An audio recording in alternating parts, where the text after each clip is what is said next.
සදහවතුනි ධර්ම ශ්‍රවණයට පෙර පන්සිල් සමාදන් වීමට සූදානම් වන්න අවසරයි ස්වාමීනි. නමෝ තස්ස භගවතු වරහතු සම්මා සම්බුද්දස්ස. නමෝ තස්ස භගවතු වරහතු සම්මා සම්බුද්දස්ස. නමෝ තස්ස භගවතු වරහතු සම්මා සම්බුද්දස්ස. බුද්ධං සරණං ගච්ඡාමි. බුද්ධං සරණං ගච්ඡාමි. ධම්මං සරණං ගච්ඡාමි. ධම්මං සරණං ගච්ඡාමි. සංඝං සරණං ගච්ඡාමි. සංඝං සරණං ගච්ඡාමි. ဒ ුතියම්පි බුද්ධං සරණං ගච්ඡාමි. ဒ ුතියම්පි බුද්ධං සරණං ගච්ඡාමි. ဒ ුතියම්පි ධම්මං සරණං ගච්ඡාමි. ဒ ුතියම්පි ධම්මං සරණං ගච්ඡාමි. ဒ ුතියම්පි සංඝං සරණං ගච්ඡාමි. ဒ ුතියම්පි සංඝං සරණං ගච්ඡාමි. සතියම්පි බුද්ධං සරණං ගච්ඡාමි. සතියම්පි බුද්ධං සරණං ගච්ඡාමි. සතියම්පි ධම්මං සරණං ගච්ඡාමි. සතියම්පි ධම්මං සරණං ගච්ඡාමි. සතියම්පි සංඝං සරණං ගච්ඡාමි. සතියම්පි සංඝං සරණං ගච්ඡාමි. සරණ ගමනං සම්පුන්නං ආමභන්තේ පානාති පාතා වේරමණී සික්ඛාපදං සමාදියාමි. පානාතිපාතා වීරමණී සික්ඛාපදං සමාදියාමි. අදින්නාදානා වේරමණී සික්ඛාපදං සමාදියාමි. අදින්නාදානා වීරමණී සික්ඛාපදං සමාදියාමි. කාමේසු මිච්ඡාචාරා වේරමණී සික්ඛාපදං සමාදියාමි. කාමේසු මිච්ඡාචාරා වීරමණී සික්ඛාපදං සමාදියාමි. මුසාවාදා වේරමණී සික්ඛාපදං සමාදියාමි. මුසාවාදා වීරමණී සික්ඛාපදං සමාදියාමි. සුරාමීරය මජ්ජපමා දට්ඨානා වේරමණී සික්ඛාපදං සමාදියාමි. සුරාමේරය මජ්ජපමාදට්ඨානා වීරමණී සික්ඛාපදං සමාදියාමි. විතරණේන සද්ධින් පංචශීලං ධම්මං සාදුකං සුරක්ෂිතං කତ୍වා අප්පමාදේන සම්පාදේත. ආමභන්තේ සාද්දත්. සමන්ත චක්කවාලේසු අත්‍රා ගච්ඡන්තු දේවතා සද්ධම්මං මුනි රාජස්ස සුනන්තු සග්ග මොක්ඛදං ධම්ම ශ්‍රවණ කාලෝ අයං භදන්තා. ධම්ම ශ්‍රවණ කාලෝ අයං භදන්තා. ධම්ම ශ්‍රවණ කාලෝ අයං භදන්තා. නමෝ තස්ස භගවතු අරහතු සම්මා සම්බුද්දස්ස. නමෝ තස්ස භගවතු අරහතු සම්මා සම්බුද්දස්ස. නමෝ තස්ස භගවතු අරහතු සම්මා සම්බුද්දස්ස. අයහපතක් අවදක් කළාද? ඊළඟට බුදුරජාණන් වහන්සේගේ ආශ්‍රය ලැබිලා හිත මනාකොට පිහිටුවා ගැනීම නිසා ඒතනත්තා කොච්චර යහපත් කෙනෙක් වුණාද? මේ එක කතාවෙන් මේ දෙකරුණම කාටත් වටහා ගන්නට පුළුවන්. එතකොට හිත වරදවා පිහිටවීම තා භයානක බව, අනර්ථකර බව. හිත මනාකොට පිහිටුවා ගැනීම ඉතා සුන්දර බව, යහපත ගෙන දෙන බව. මේ දෙකරුණ තමයි අද පැහැදිලි කරලා දෙන්නට බලාපොරොත්තු වෙන්නේ. ඒිනුත් හිත මනාකොට පිහිටුවා ගැනීමේ පැත්ත වැඩියෙන් ප්‍රකාශ කරන්නයි අදහස් කරන්නේ. හිත වරදවා පිහිටුවා ගත්තම ඒ නිසා වැරදි දෘෂ්ටි ඇතුව කරන වැරදි අපරාධ පව් පළමු කොට ඒතනත්තාගේ අනත්ය සඳහායි උපකාර වන්නේ. මේ ජීවිතයේදීම ඒතනත්තා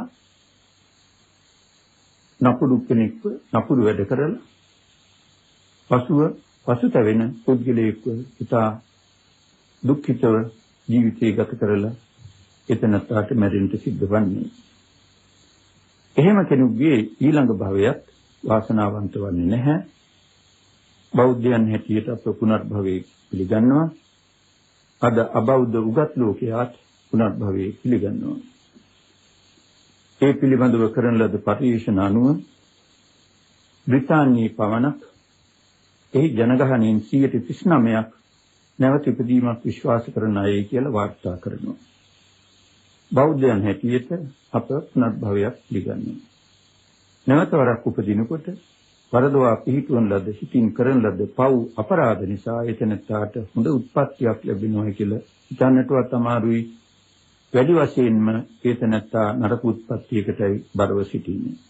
එසේ නරක උත්පත්තියක් ලබාගෙන බොහොම දුක් විඳින්නට එතනට සිද්ධ වෙනවා. හිත මනාකොට පිහිටුවා ගත්තොත් එයින් මේ જાතියෙදිම ඒතනත්තා බොහොම හොඳ සතුට ඇති වාසනාවන්ත ජීවිත ගත කරනවා. එහෙම තැනත්තාට ඊළඟ භවයත් යහපත් වෙන්නට ඕන, සුගතියක් ලැබෙන්නට ඕන. මනස හැදීමම තමයි මිනිහා හැදීම කියන්නේ.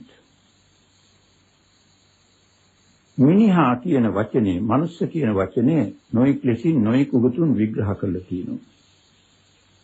බෞද්ධ විග්‍රහය මනස උස්සන්නතාය මනුස්සා. දිනුවන මනසක් ඇත්තේ මිනිහා. බෞද්ධ විග්‍රහය. කොට මනස දිනුනාම මිනිහා දිනු වෙනවා. මිනිහා දිනුනාම සමාජය දිනු වෙනවා. තිරසනාටත් මනසක් තියෙනවා. නමුත් එහි දිනුවක් නැහැ. ඒ නිසා තිරසනා උපන්න දාත් තිරසනාමයි, මරණ දාත් තිරසනාමයි. බෝධිසත්වයේ කුතිරසං ආත්මික උපන්නා නම් ඒ වගේ උතුමන්ගේ විශේෂ ගති නිසා වෙනස්කම් තියෙනවා. සාමාන්‍යයෙන් තිරසං ගති එහෙමමයි. දෙවියන්ටත් මනසක් තියෙනවා. සෑහෙන තරම් දියුණු කරගත්ත මනසක්. දෙවියන්ගේ ස්වභාවය ගැන බලනකොට ඒ දියුණු කරගත්ත මනස රැකගෙන ඉන්නෝ විනා ඊට වඩා දියුණුවක් කරන බවක් පේන්නට නැහැ. ඒ නිසා දෙවියා උපදින කොටත් දෙවියාමයි, එතනින් චුත වෙන කොටත් මරණ කොටත් දෙවියාමයි. බ්‍රහ්මයන්ට ඊටත් වඩා දියුණු කරගත්ත හිතක් තියෙනවා. ඒ අය ඊටත් වඩා දියුණු කරගත්ත හිත ආරක්ෂා කරගෙන ඉන්නෝ විනා ඊට වඩා දියුණු කිරීමක් දකින්නට ලැබෙන්නේ නැහැ. සුද්ධාවාස දිව්‍ය ලෝකවල හැර අනිත් බ්‍රහ්ම ලෝකවල වෙනසක් දකින්නට ලැබෙන්නේ නැහැ. ඒ නිසා උපදින කොටත් බ්‍රහ්මයාමයි, එතනින් චුත වෙන කොටත් මරණ කොටත් බ්‍රහ්මයාමයි. මිනිහා එහෙම නෙවි මොහොතක් පාසා මනස දිනු කරගන්න තැනත්තා. ඒ කියන්නේ නියම මිනිහා. මිනිස් රූකඩ තියෙනවා. ඒ අත්තන්ගේ නම් ඒ වගේ දෙයක් නොවෙන්නට පුළුවන්. අප මේ මිනිහා කියන්නේ නියම තීර්ම ඇති මිනිහා. දිනු කරගන්නවා මොහොතක් පාසාම තමගේ මනස. ඒකට උපදිනකොට බොහෝ කාරණා වලින් තිරසනෙකු හා සමානව උපදිනවා. ඊළඟට අම්මා තාත්තගේ ආදර්ශයත් උපදේශයක් නිසා ඒ ගති වලින් වෙනස්ව මනුෂ්‍ය ගති ටිකින් ටික දිනු කරගන්නවා.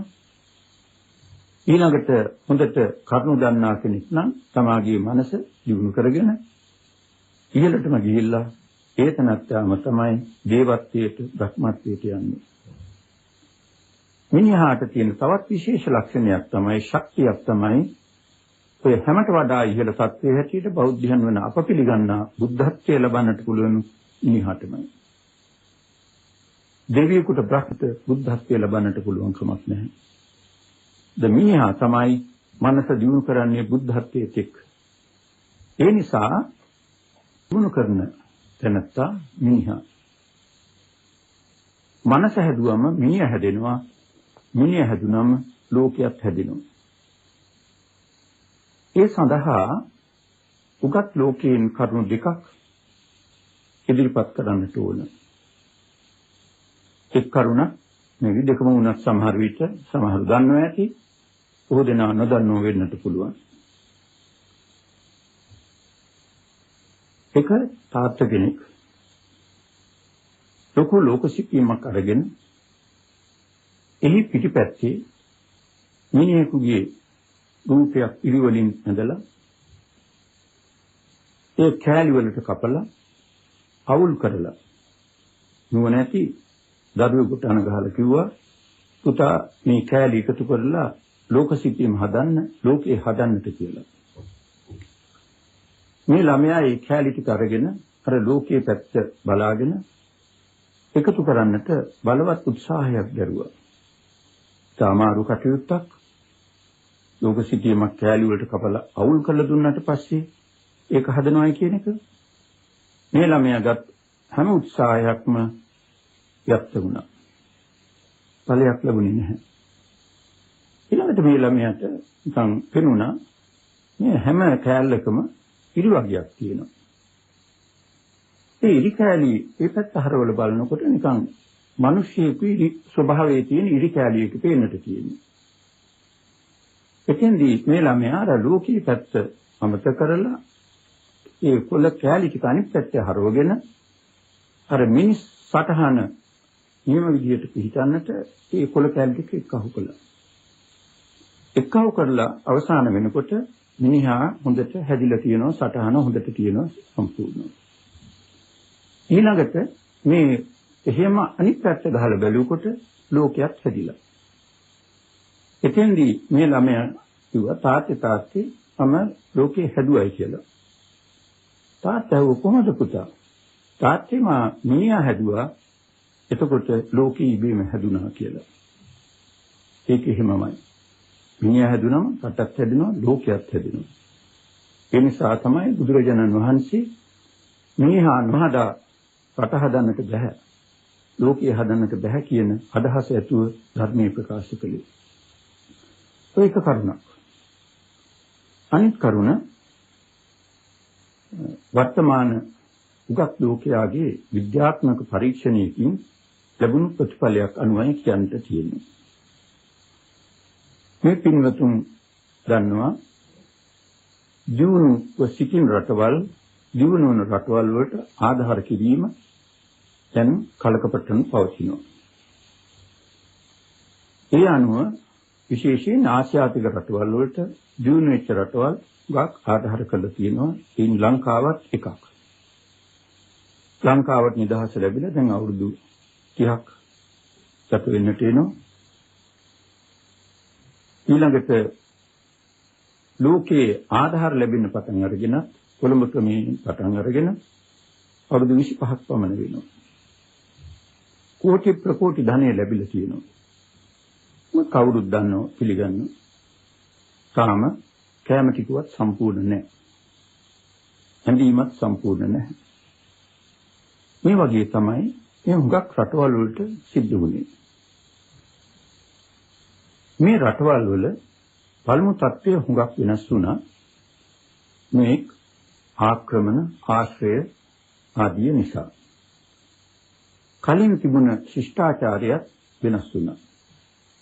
කලින් මේ රටවල් දිනුව තිබුණ බව විශේෂයෙන් බෞද්ධ සාහිත්‍යයෙන් ඔප්පු කරන්නට පුළුවන්. බුදුරජාණන් වහන්සේගේ කාලේ ಭಾರತයේ තිබුණ තත්ත්වය උන්වහන්සේගේ ධර්මීය නිසා ඊටත් වඩා දියුණු තත්ත්වයකට ගිය හැටි අශෝක යුගය ගැන කල්පනා කරනකොට කාටත් හොඳින් වැටහෙනවා. ලංකාව වගේ රටවල් දෙස බලනකොටත් ඒක හිමමයි. ඒ නිසා ඉතිහාසඥයන් ඒ රටවල ස්වර්ණ යුග කියනකොට සඳහන් කරන්නේ බෞද්ධ ධර්මයේ බුද්ධ ධර්මයේ හොඳට පැවතුන කාලය. පැවතුන කාලය කියලා කියන්නේ ධර්මයේ ඉගෙනගෙන ඒ අනුව ජීවිත පවත්වපු කාලය. ලංකාවේ ස්වර්ණ යුගයේ හැටියට සැලකන්නේ බුද්ධ ධර්මයේ හොඳට පැවතුන කාලය. බෞද්ධයන් හොඳින් ජීවත් වුණ කාලය.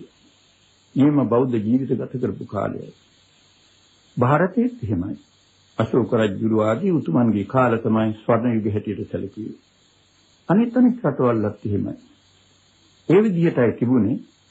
ඒ තත්ත්වය වෙනස් වෙලා ගිහිල්ලා ආක්‍රමණ ආදී නිසා මුගක් අංශ වලින් පිරිහි තිබුණ නිසා අපට ලෝකයේ ආධාරිත අවශ්‍ය වුණා. නමුත් ශ්‍රී ලංකාවටත් වෙනත් රටවලටත් දීපු ආධාර වලින් දියුණුවක් සැලසුණා. ඒ උගත් ලෝකයා බලාපොරොත්තු වන තරමේ දියුණුවක් සැලසුනේ නැහැ. ඒ නිසා බැංකොක්කේ පිහිටි එක්සත් ජාතීන්ගේ ආසියාතික සංවර්ධන ආයතනයේ මේ ගැන පරීක්ෂණයක් කළා. මෙච්චර ආධාර කරලා කෝටි ප්‍රකෝටි ධනෙ ලැබිලා තාම මේ රටවල් දිනු නූනේ මොකද කියලා.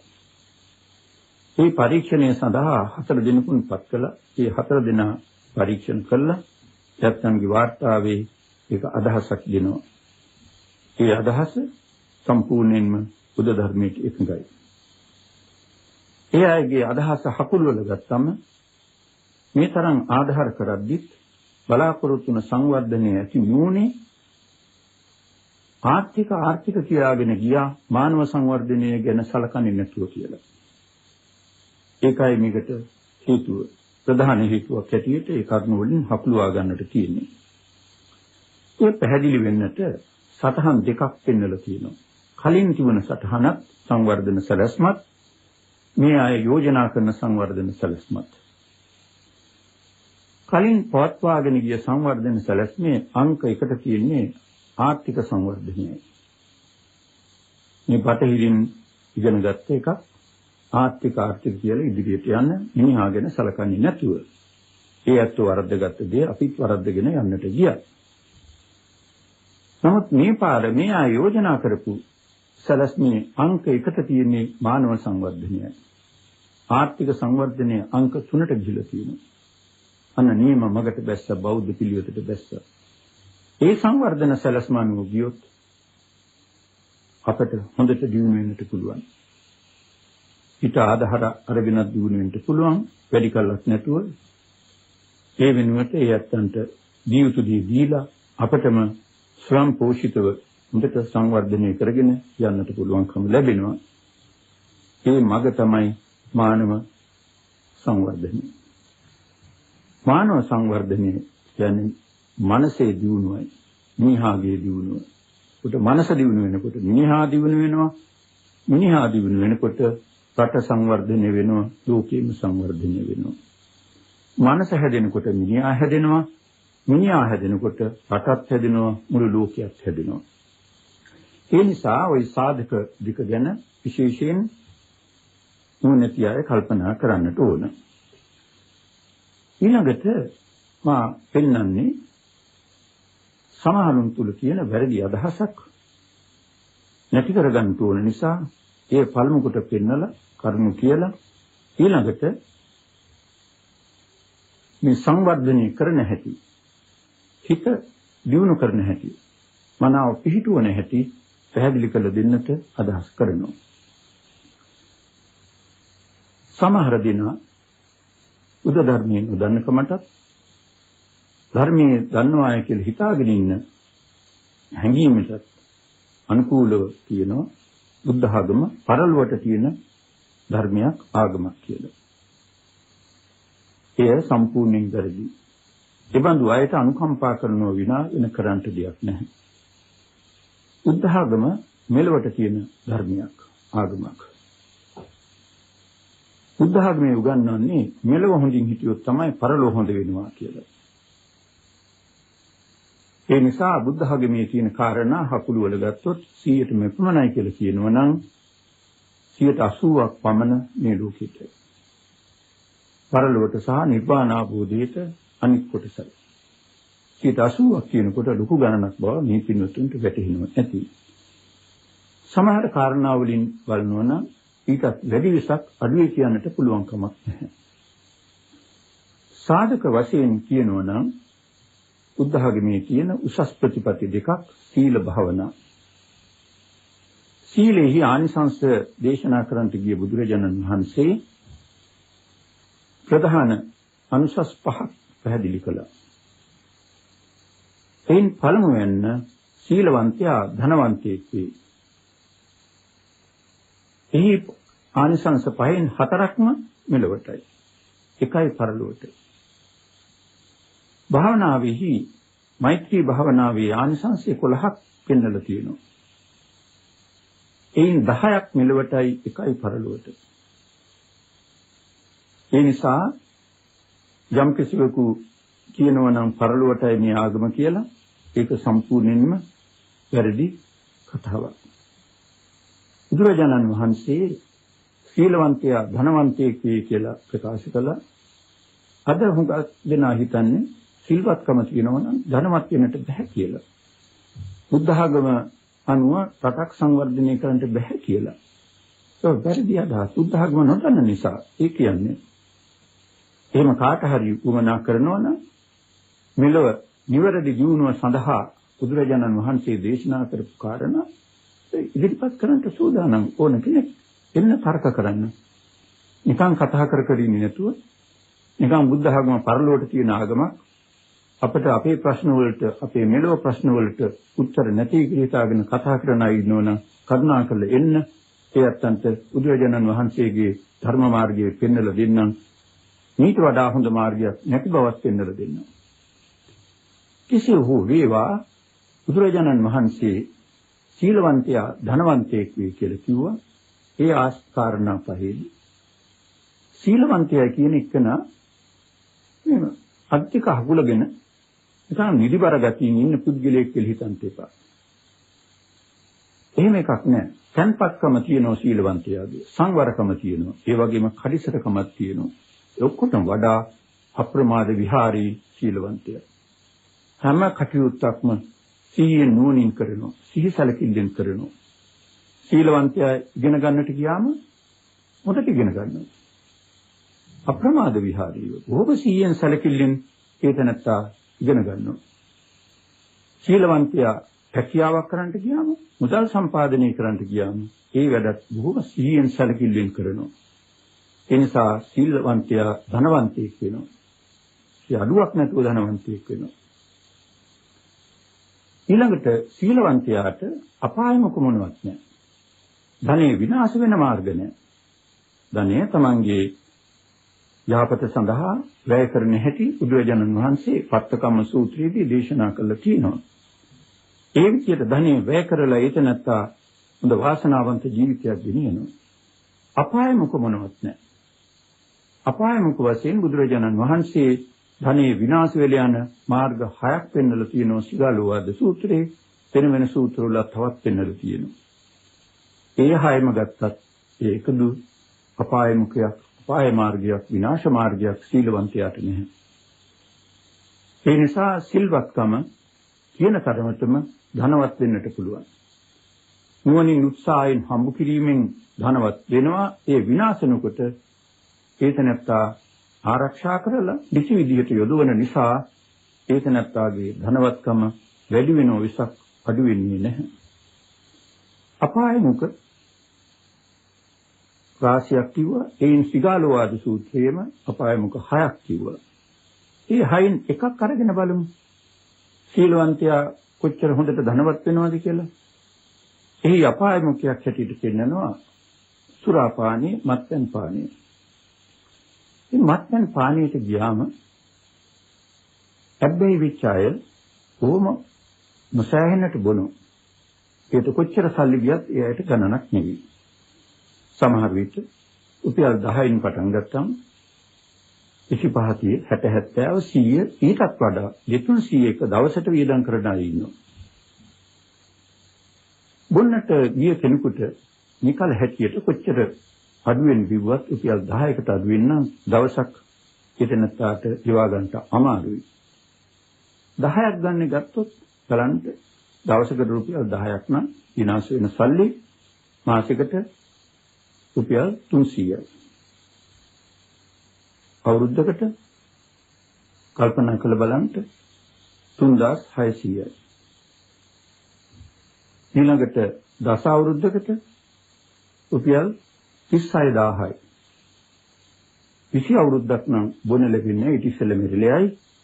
එහෙම නුනොත් 20 අවුරුද්දක් යනකොට රුපියල් 72000ක්. මේ රුපියල් 10 ගන්න බැලුවත් 10න් නවතින්නේ නැහනේ. එතකොට සීලවන්තයා මත්පැන් නොවන නිසා ඒ රුපියල් 72000ම ඉතනත්තාට ඉතුරුයි. සමහර විට 72000 නෙවෙයි ඔය අවුරුදු 20ට ලක්ෂ ගණනක් වෙන්නටත් පුළුවන් සමහරුන්ගේ මත්පැන් දීමේ හැටි බැලුවම. ඒ වගේ අපාය මුඛ මොනවත් නැහැ. හම්බු කෙරෙල්ලක් බොහොම හොඳට ධාර්මිකව කරනවා. ඒ නිසා සීලවන්තයා ධනවන්තයෙක් වේ කියන එක බුදුරජාණන් වහන්සේ මුලටම ප්‍රකාශ කළා. ඊළඟට උන්වහන්සේ තව පැත්තකින් දේශනා කරනවා සීලවන්තයා විපිලිසර වෙන්නේ නැහැ. ඒක නැත්නම් ඒ නිසා මානසික පීඩා නැහැ. අද ලෝකේ පුරා තියෙන අලුත් රෝගයක් තමයි මානසික අසහනය කියන එක. ඔය දියුණු රටවල් වල දියුණු තරමටම මානසික අසහනයක් දියුණු වෙලා. සමහර රටවල් වල කරපු පරීක්ෂණ වලින් පේනවා ජනගහණයෙන් කෝටි ගණනක් ඉන්න ජනගහණයෙන් 50%ක්ම මානසික රෝගීන් කියලා කියනවා. පරීක්ෂණ අනුව.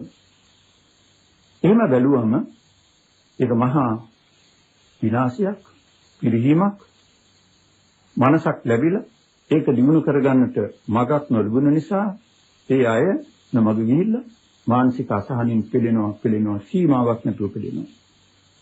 සල්ලි කොච්චර තිබුණත් ඇති වැඩි මොකද? අහසේ ගුවනේ කරණම් ගැහුවත් ඇති වැඩි මොකද?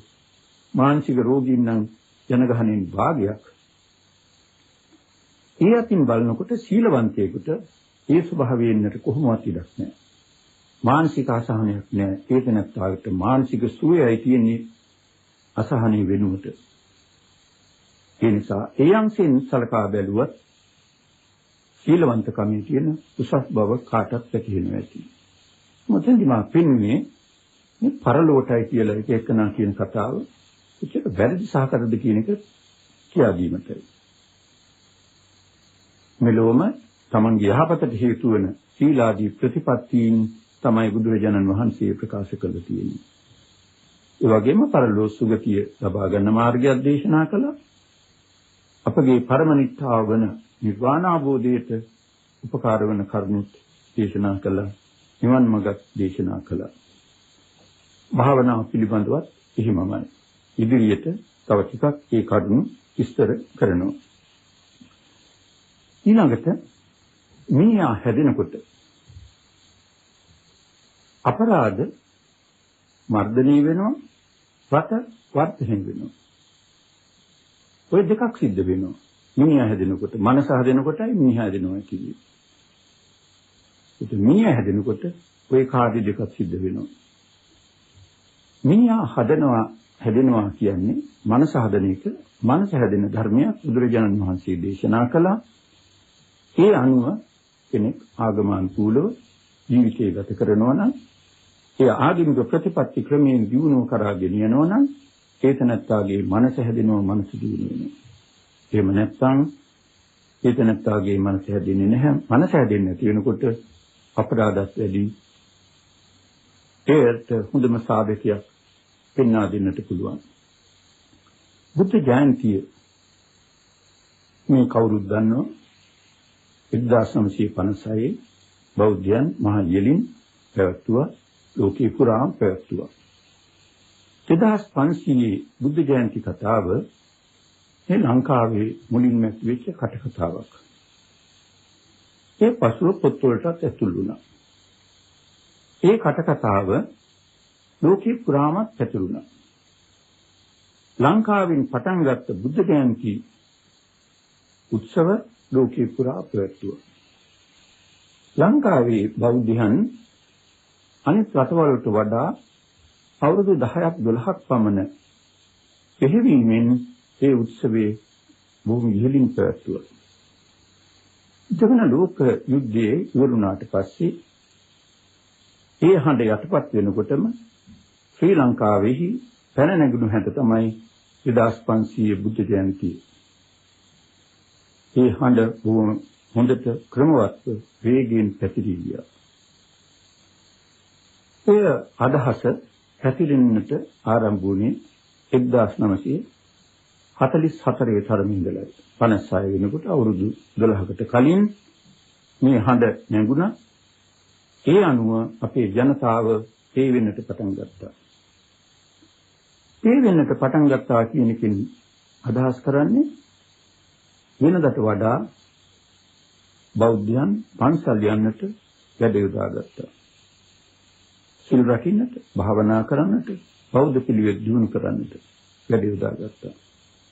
944 තරම පටන් ගත්ත මේ වැඩපිළිවෙල අවුරුද්දින් අවුරුද්දට දියුණු වෙලා ගියා.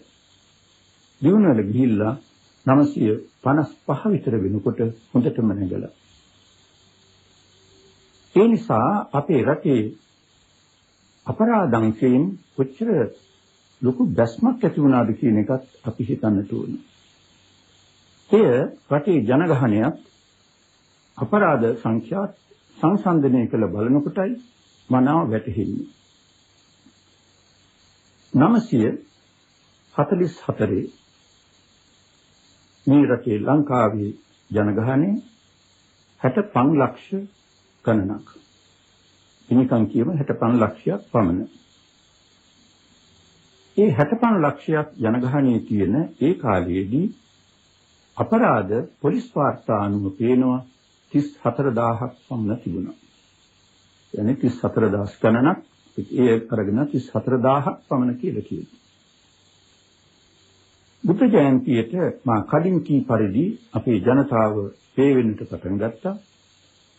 වැරදි අඩු වෙන්නට පටන් ගන්නවා.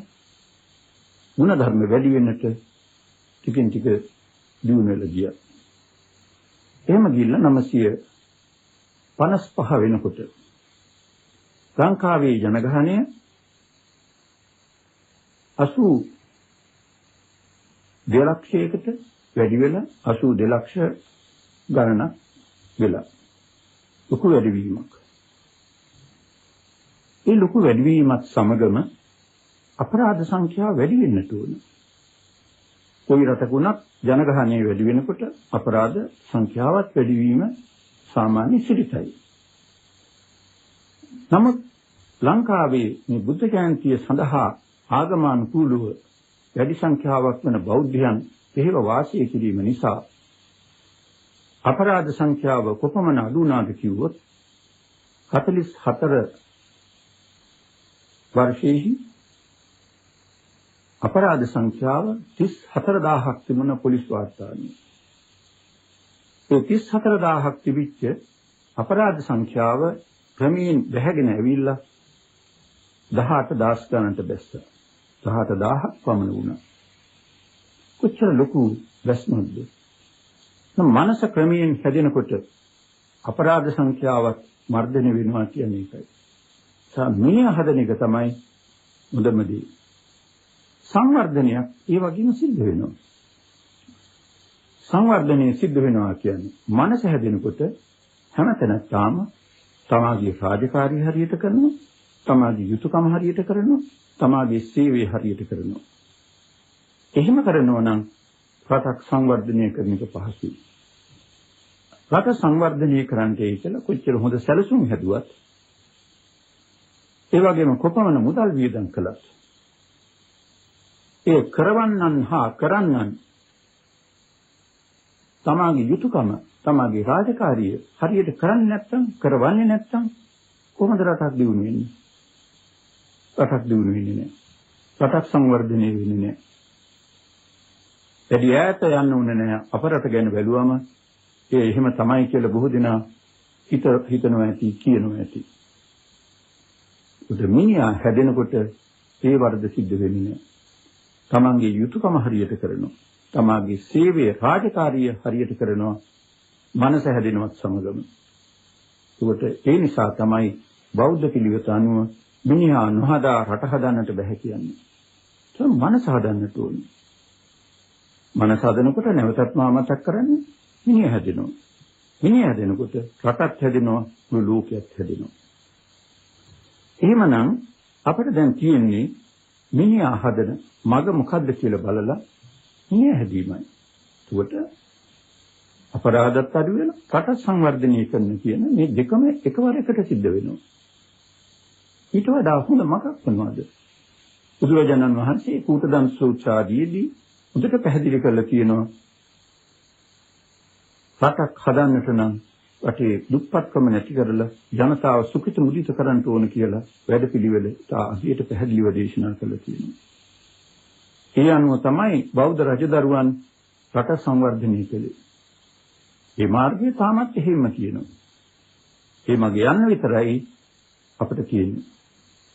අශෝක රජතුමා මුලදී යුද්ධ කර කර රටවල් ඇල්ලුවා. දිසා ජයග්‍රහණය කළා. ඉසා විජය කළා. කාලිංග යුද්ධයේදී රජතුමා බොහොම කලකිරීමකටපත් වුණා. මොකද්ද මම මේ කරන වැඩේ? මේ ලක්ෂ ගණන් මිනිස්සු මරමරා පොළවේ කෑල්ල කෑල්ල අල්ලගෙන යනවා. ඒ තේරුමක් නැති මහා පිස්සු වැඩක් නෙමා කරන්නේ. මනස වෙනස් වුණා. රජතුමා කලින් බෞද්ධ නුවත් පසුව බෞද්ධ වුණ බව මේ පින්වතුන් කවුරුත් දන්නවා. ඒ අදහස් බෞද්ධ අදහස් ක්‍රමයෙන් වැඩි වෙන්නට පටන් ගත්තා. එතෙන්දී එතුමා කල්පනා කළා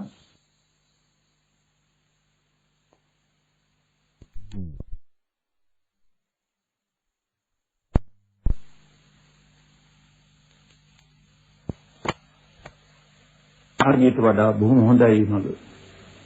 ඒ අනුව බුදුරජාණන් වහන්සේගේ ධර්මයේ පසුබිම් කරගෙන මහජනයාගේ සිත් හදමින් ඉදිරියට ගියා. එතුමා ප්‍රධාන වැඩපිළිවෙළවල් දෙකක් ගෙන ගියා. ධර්ම දූතයන් යවමින් ඒ ප්‍රදේශවලට බුදුරජාණන් වහන්සේගේ ධර්මයේ ප්‍රකාශ කරවල පුද්ගලයන්ගේ මනස දියුණු කෙරෙව්වා.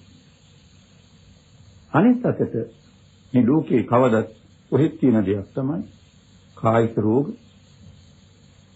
ඒ කායික රෝගයන් සුවපත් කරවන්නට, නිරෝධ කරන්නට එතුමා රෝහල් පිහිටුවා හැමතැනම. එයත් බුදුරජාණන් වහන්සේගේ ආදර්ශයක් උපදේශයක් අනුගමනය කරමින්. ලෝකයේ පළමු වරට රෝහල් පිහිටුවීමේ ගෞරවය හිමිවන්නේ බෞද්ධයන්ට කියන ඒ නිසාමයි. බුදුරජාණන් වහන්සේගෙන් පටන් අරගෙන අශෝක රජතුමා ඒ හොඳටම දිනුවටපත් කළා. ධර්ම දූතයන් නැවල මනස දිනු කිරීමෙන් මිනිහ හැදුවා. ඒ නිසා ඒ කාලය තුල ඔය සටන් කියන ඒවා නැතයි කියු තරමට අඩුවට ගියා. එතුමා ඒ අංශයේ සම්පූර්ණයෙන්ම අත්හැරිය. අනිත් රටවල් වලත් අය ඒ පැත්තටම බර වුණා.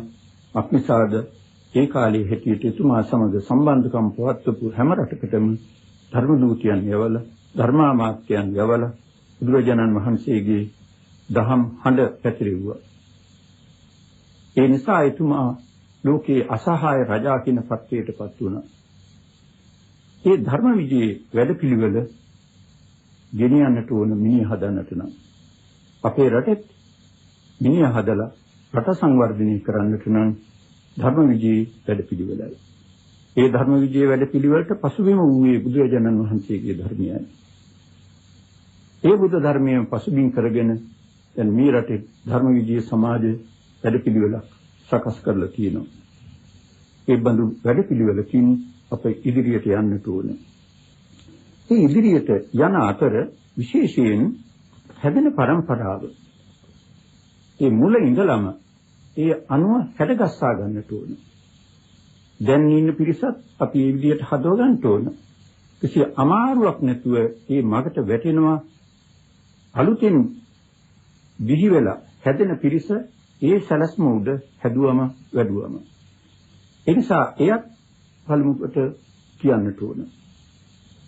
එහෙම කියනකොට අනාගත પરම්පරාව හදන්නට නම් එහි මුල්ම වගකීම කියන්නේ අම්මා තාත්තා දෙන්න අතරේ. දරුවන් බිහි කරන ලෝකෙට සමාජයට බිහි කරන අම්මා තාත්තා දෙන්න අතරේ. ඒ නිසා පැරණියන් ආවාහ විවාහ වීමේ පරමාධ්‍යාශය කරගත්තේ හොඳ පින් ඇති දරුවන් ලැබෙන එකයි. ඒ අදහස දැන් සමහර විට හීනකින්වත් ඇති නොවන තරමට සමහරුන් වෙනස් වෙලා තියෙනවා. ඒක තමයි මහා විනාශය. ඒ නිසා එතන හරියටම අතිවාරම් වැටෙන්න ඕන. දරුවෙකුගේ ප්‍රතිසන්දියේ පටන්ම නියම විදියට හැදීම ආරම්භ කළොත් තමයි උපන්නට පස්සේ ඒ දරුවා ඒ අංශයෙන් දියුණු කරලා ගෙනියන්නට පුළුවන්කම ලැබෙන්නේ. ඒ නිසා මව්පියන් ආවා විවාහ වන්නන් ඒ අදහස ඇතුව තමාගේ ජීවිතේ පවත්වන්නට ඕනේ. පුරාණ මව්පියන් එලෙසින් සිදු කළ බවට සාධක බොහොමයි. එකක් මතක් කරනවා. බුදුරජාණන් වහන්සේගේ කාලෙදිම සමහර මව්වරු තමාගේ කුසේ දරුවෙකු පිළිසඳගත් අවස්ථාවේදී ඒ දැනගත් විට බුදුරජාණන් වහන්සේ ළඟට ගිහිල්ලා වැඳලා කියලා කියනවා ස්වාමීනි මගේ කුසේ දරුවෙකු පිළිසඳගෙන සිටිනවා. ඒ දරුවා තෙරුවන් සරණගත කරන්නටයි මා ආවේ කියලා. ඒ විදිහට තෙරුවන් සරණගත කරලා ඊළඟට ඒකට ප්‍රේ වෙනවා. අපේ පොත්වල තියෙනවා ගබ්බ පරිහාරං අදාසී කියලා දරු ගැබට කරන්න ඕන පුද පූජා පැවැත්වුවා. ආගමික වශයෙන් වෛද්‍ය උපදේශ වශයෙන් කළ යුතු දේ කළා කියන එකයි. ඒ විදිහට කුසීදිම දරුවා අයහපතින් මුදවලා යහපත යොදවලා හදනවා වඩනවා. මෑතක් වෙනතුරු බටහිර විද්‍යාඥයන් ඒ කාරණේ සැලකිල්ලට ගත්තේ නැහැ. මව කුසීදිම ඒ විදිහට අදහස් ඇති කරලා හදන්නට පුළුවන් කියන කරුණ. නමුත් දැන් පිළි අරගෙන තියෙනවා. මේට අවුරුදු කිහිපයකට ප්‍රථම ලංකාවට පැමිණි ප්‍රසව විද්‍යාව පිළිබඳ ඉහළ විභාගයක් පවත්වන්නට වෛද්‍ය විශාරදයා මේ ලංකාවේදී ප්‍රකාශ කළා. වෛද්‍ය ශිෂ්‍යයන්ට පැහැදිලි කළ දුන්නා. මව කුසේදී එක්තරා කාලයක ඉඳලා දරුවාට අම්මා කතා කරන දේවල් ඇහෙනවා. වචන වශයෙන් තේරුම් ගන්නට බැරි වුණා. අදහස් වශයෙන් දරුවාගේ මනසේ සියල්ලක්ම තැන්පත් වෙනවා කියලා. ඒකේ අර බුදුරජාණන් වහන්සේගේ කාලයේ තිබුණ පිළිවෙතට සම්පූර්ණ එකඟයි. මේ අවුරුදු 2500කට පස්සේ මේ ආයත ඒක තේරුම් ගන්නට පුළුවන් වුණේ අවුරුදු 2500ක් ගිහිල්ලා හරි වටහාගත්ත එක ලොකු වැදගත්කම. ඒ අය එහෙම කියද්දි අනිත් අය එනම් දෙමව්පියන් ඒ ගැන සැලකිල්ලක් නොදක්වනවා නම් Tamante මෙන් මේ සමාජීයටත් කරන අපරාධයක්. යම්කිසි දරුවෙකු කුසේ පිළිසිඳව සිටින කාලෙහි අම්මා නපුරු අදහස් වලින් යුක්තව නපුරු කතා කරමින් නපුරු විදියට ජීවත් වුණොත් කුසේ ඉන්න දරුවත් ලෙසින්ම නපුරු වෙන එක ස්වාභාවිකයි. කුසේ දරුවා සිටින කාලයේදී අම්මා හොඳ හිතවිලි පහල කරගෙන හොඳ දේ කතා කරමින් හොඳින් ජීවත් වුණොත් කුසේ සිටින දරුවා තුලත් ඒ හොඳ අදහස් ජග්ගීම ස්වාභාවිකයි.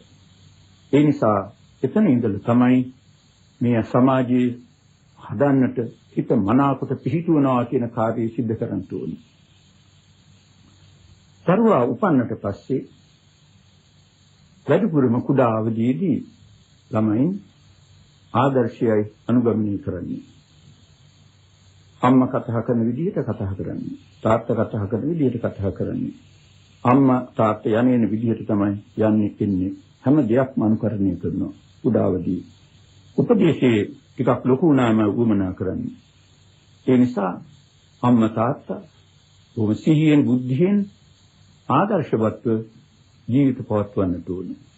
එතකොට දැන් කුසේදිම හොඳ අදහස් ජබ් කරලා හදාපු දරුවගේ ඒ අදහස් තවත් වැඩි දියුණු වෙවි ඉදිරියට යනවා. ටිකක් වැඩෙනකොට උපදේශයක් අවශ්‍ය වෙනවා. ඒ උපදේශය ආදර්ශයක් එක්ක දුන්නම ඒ දරුවා නම් වැරදි මඟ කියන්නේ නැහැ. හොඳ මඟමයි යන්නේ. ඒ විදිහට ආදර්ශයක් උපදේශයක් දීලා හදාපු දරුවන් අද ලොකු වෙලා ඊටාම ඉහළ තත්ත්වෙ ඉඳගෙනත් ඒ අම්මගේ තාත්තගේ ආදර්ශී උපදේශයේ ඒ හැඩගැසීම අදත් ඒ විදිහට පවත්වනවා. ඒ ආදත් සතුටු වෙනවා. සමහර විට උසස්තන්තුරු වල ඉන්න ඒ විදිහට ජීවත් වෙන අය කියනවා අපේ අම්මා අපට කුඩා කාලේ මේ විදිහටයි ඉගෙනුවේ. අදත් අපි මෙච්චර මේ තත්ත්වයට ගිහිල්ලත් ඒක වෙනස් කළේ නෑ. ඒ අයත් සතුටු වෙනවා. ඒ අයගෙන් සමාජයට සැනසෙල්ලක් යහපතක්මයි. ඒ නිසා එතන ඉඳලම හදාගෙන එනවා ඊළඟට අධ්‍යාපනයේ ඒ අනුව ලැබෙන්නට ඕන. මනස දියුණු වෙනවා. මනස නරත්වන දෙයක් කොහෙන්වත් කිට්ටු කරන්න හොඳ නැහැ. ඒක කිට්ටු කළොත් ඒ නිසා පළමු කොට ඒ මිච්ඡා පනිහිත චිත්තය නිසා වර්ධවා පිහිටුවන ලද හිත නිසා ඒක නැත්තාටම නපුරු සිද්ධ වෙලා ඒක නැත්තාගෙන් මුළු සමාජයටත් නපුරු සිද්ධ වෙනවා. ඔය කරුණ අනුව අධ්‍යාපනයේට මනස නරත්වන කිසිවක් එකතු වෙන්නට ඕනේ. ඊළඟට මනස හැදෙන දේවල් අධ්‍යාපනයටත් එක්කහුව වෙන්න ඕනේ. එයින් විශේෂයෙන් ආගමික අධ්‍යාපනයක් දිනපතා පාසලේ ඒ අතර දහම් පාසල් මගින් ආගමික අධ්‍යාපනයක් ලැබෙන්නට ඕනේ. දහම් පාසල බොහෝ විටම පන්සලකයි පවත්වන්නේ. දිනපතා පාසලේ ආගම ඉගෙනීමට වඩා පන්සලක කරන ආගමික ඉගෙනීමේ පරිසරයේ හොඳකමක් තියෙනවා. දිනපතා පාසලේ විෂයක් හැටියට බොහෝ සෙයින්ම උගන්වන්නේ ඒකත් වෙනස් වෙන්න ඕන. ආගමික අධ්‍යාපනයේ වෙනම තැනක සුදුසු තැනක ආගමික පරිසරය ඇතුව වෙනම කාමරයක උගන්වන්න ඕනේ. එතකොට තමයි හොඳ හැඟීමක් ඇති කරවන්න පුළුවන් වන්නේ.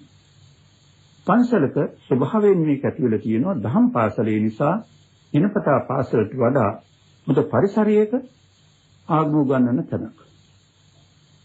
එසේ වුවත් අද දහම් පාසල් යන සංඛ්‍යාව නම් ස්වල්පයි කියලා කියන්නට ඕන.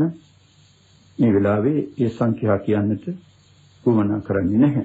බොහොම ස්වල්පයක් තමයි දහම් පාසලට යන්නේ දිනපතා පාසල් වල ඉගෙන ගන්න ළමයින්ගේ සංඛ්‍යාව දිස බලනකොට. ඒක ලොකු පාඩුවක්. ඒ නිසා මේ පැත්ත දිනු කරන්න ඕන. මිනිහා මනස හදන්නට නම් එතන දහම් පාසල මුදට තියෙන්නට ඕන. දහම් පාසලට හැම ළමයෙක්ම එන්නට පුරුදු කරන්නට ඕන. එතකොට එහෙම ඒ අංශයෙන් හැදෙනවා වැඩෙනවා. ඊළඟට පුරාණේ පටන්ම ආගමික වේලාවක් ගෙවල් වල පවත්වාගෙන ආවා. දැනුත් සමහර ගෙවල් වල පවත්වනවා, සමහර ගෙවල් වල ඒක පවත්වන්නේ නැහැ. හැම ගෙදරකම ආගමික වේලාවක් තියෙන්නට ඕන මනස හැදෙන්නට, මනස දියුණු වෙන්නට. ආගමික වේලාවේ කියන එක තමන්ට ගෙදර ඉන්න කාටත් පහසු රාත්‍රී නිින්දට ප්‍රථම සම්මත කරගන්න වේලාවක්. ඒ භාගයක් තරම ගත වෙන්න පුළුවන්. ඊට වැඩි වුණත් හානියක් නැහැ. වරදක් වෙන්නේ නැහැ. ඒ ආගමික වේලාවක් එහෙම පැය භාගයක් ගත කිරීමෙන් තමන්ට ලැබෙන යහපත දියුණුව කුමක්ද කියලා බලන්න ඕනේ. ඒ පැය භාගයේ වගේ දෙයකින් ලැබෙන දියුණුව කියලා බලන්න ඕනේ. බෞද්ධයන් හැටියට බලනවා නම් එහෙම ආගමික වේලාවක් සම්මත කරගත්තාම ඒක නැත්තා පිනින් වර්ධනය වෙනවා. පිනින් දියුණු වෙනවා. දෙපින් සිත් මහා රාශියක් පහළ වෙනවා. ඊළඟට ඒක නැත්තා සෞඛ්‍යයෙන් දියුණු වෙනවා. ශරීර සෞඛ්‍යය ඇති වෙනවා මානසික සෞඛ්‍යයක් වගේම. එහෙම එක්කනාගේ මානසික සෞඛ්‍ය බොහොම හොඳයි. ශාරීරික සෞඛ්‍යයත් ඒක නැත්තාගේ හොඳයි. අද ලෙඩ බහුල ලෝකයක්. ලෝකේ බොහොම දියුණු රටවල් වල හොඳටම කායික රෝග වැඩි, මානසික රෝග ඊටත් වැඩි. අප රට දෙස බැලුවත්, ඕවහල් දෙස බැලුවම කායික රෝග වලින් පිරිච්ච සමාජයක් කියලා අපිට හිතා ගන්නට පුළුවන්. බුදුරජාණන් වහන්සේගේ සෞඛ්‍ය සැලැස්මක් තියෙනවා. එහි මූලික තැන දෙන්නේ රෝග වළක්වා ගැනීමට. ඒ විදිහට ජීවත් වෙන මඟක් බුදුරජාණන් වහන්සේ ප්‍රකාශ කළා තියෙනවා. ඒ අදටත් හොඳයි, ලෝකෙටම හොඳයි. මෙතෙන්දී ආගමික වේලාවක් ගත කිරීමෙන් කායික සුවයක් ඇති වෙනවා, සෞඛ්‍යයෙන් දියුණු වෙනවා කියලා කියන්නේ අපේ ශරීර වර්ධනයට උපකාර වන අංශ දෙකකින් කරුණු යෙදෙනවා. අපේ ශරීරගත ලේ ධාතුව හොඳින් තියෙනට ඕනේ කියන එක බෞද්ධ මතයේ, ඒ වගේම වෛද්‍ය මතයේ. ලේ හොඳ කර ගැනීමට පිටින් ලැබෙන උපකාරක ධර්මයන් තියෙනවා. ඊටත් වඩා උපකාර වෙනවා මනස හොඳ කරගත්තම ලේ හොඳ කර ගැනීම. ආගමික වේලාවක් ගත කරනකොට ඒ වෙලාව මනස බොහොම හොඳට පිහිටුවාගෙන තියෙන වේලාවක්. ඒ වෙලාවේ ලේ පිරිසුදු වෙනවා. මුළු දවසට මේක ලොකු දවුවක් සෞඛ්‍ය සඳහා. ඊළඟට අපේ රූප හැමතිස්සෙම අලුත් වෙවි හැදෙනවා. බුදුරජාණන් වහන්සේගේ මේ දේශනාව අද විද්‍යාඥයන් පිළිඅලකට කියනවා හැම දෙයක්ම වෙනස් වෙවි අලුත් වෙවි හැදෙනවා කියන එක. මේ ශරීරයේ ඒ විදිහට හැදෙනකොට එසේ හැදෙන අවස්ථාවේදී ඒක උපකාර වෙන කරුණු කියනවා. කම්ම චිත්ත උතු ආහාර. පූර්ව කර්මයට උදව් වෙනවා, හිතත් උදව් වෙනවා, ඍතු ගුණයට උදව් වෙනවා, ආහාරයක් උදව් වෙනවා. චිත්තජ රූප කියලා තියෙනවා. හිතේ උපකාරයෙන් හටගන්නා රූප. ඒ අනුව බලනකොට ආගමික වේලාවක් ගත කරන පිරිසකට චිත්තජ රූප හොඳට ඇති වෙනවා. ඒ චිත්තජ රූප චේතනත්තාට ඔය පැය භාගය තුල ඇතිවීම නිරෝගී වීමට ලොකු උදව්වක්. ඔය දෙආකාරයෙන් සෞඛ්‍යන දියුණු වෙනවා. ධර්මඥානිය දියුණු වෙනවා. හැම ගෙදරකම ආගමික වේලාවක් තබා ගැනීමත් ඒක උදව් වෙනවා. ඊළඟට බොහෝ දිනයන්හි විශේෂයෙන් 15ක් දිනයන්හි සීල භාවනාදී ප්‍රතිපත්ති වල යෙදීම. සීල රකින්නකොට ඒක නැත්තාගේ කාය වාක් සංවරය ඇති වෙනවා. භාවනා කරනකොට සිතේ සංවරය ඇති වෙනවා. අද උගත් ලෝකයා මේ පිළිබඳව සොයලා තියෙනවා. ඒ දිනු රටවල් වල අසංවර සමාජීය සංවර කරගන්නේ කොහොමද කියලා නොඑක ආකාරයෙන් පරීක්ෂණ කළා තියෙනවා. මේ කතාජා බැලීම් කරලා තියෙනවා. ඒ ආයත සාර්ථක ප්‍රතිඵල ලැබුණේ භාවනාවේ. ඒ නිසා යෝජනා කළා තියෙනවා දිනපතා පාසල් වල මූලික ශ්‍රේණිය ඉඳලා 12 වෙනි ශ්‍රේණිය තෙක්ම භාවනා උගන්වන්න ඕනේ කියලා. හිත සංවර වෙනකොට මනස හැදෙනවා, මනස හැදෙනකොට මිනිහා හැදෙනවා. සීලෙන් කාය වාක් සංවරයත් එක්ක වුණාම ඊටත් වඩා හොඳ වෙනවා. මේ විදිහට තමාගේ හතුරා සහ මිතුරා කවුද? තමාගේ වරදවා පිහිටුවන ලද හිත හතුරා, මනාකොට පිහිටුවන ලද හිත මිතුරා. තමන්ට සමාජයටත් කියන මේ බුදුරජාණන් වහන්සේගේ උපදේශය හොඳට පිට අරගෙන ඒ අනුව ජීවිතේ හැඩගස්සාගෙන මෙලොවත් හොඳ වාසනාවන්ත ජීවිතයක් ගත කරලා තමන් තුළ තියෙන දුර්වලකම් අගුණ අඩු කරගෙන ගුණ නුවණ වැඩි කරගෙන ඒ ගුණ ධර්මයන්ගේ හා පුණ්‍ය ධර්මයන්ගේ බලයෙන් කාටත් උතුම් වූ නිවන් සුවත් වේවා කියා ප්‍රාර්ථනා කරන්නට. ආකාසට්ඨා ච බුම්මට්ඨා දේවා නාග මහිද්దికා පුඤ්ඤන්තං අනුමෝදිත්වා චිරං රක්ඛන්තු ශාසනං. ආකාසට්ඨා ච බුම්මට්ඨා දේවා නාග මහිද්దికා පුඤ්ඤන්තං අනුමෝදිත්වා චිරං රක්ඛන්තු දේශනං. ආකාශට්ඨා ච බුම්මට්ඨා දේවා නාග මහිද්దికා පුඤ්ඤන්තං අනුමෝදිත්වා චිරං රක්ඛන්තු මං පරන්ති. ධර්ම ශ්‍රවණාන් සංසයන් හේතු කොටගෙන උතුම් වූ නිවන් සුවත් වේවා කියා ප්‍රාර්ථනා කටයුතු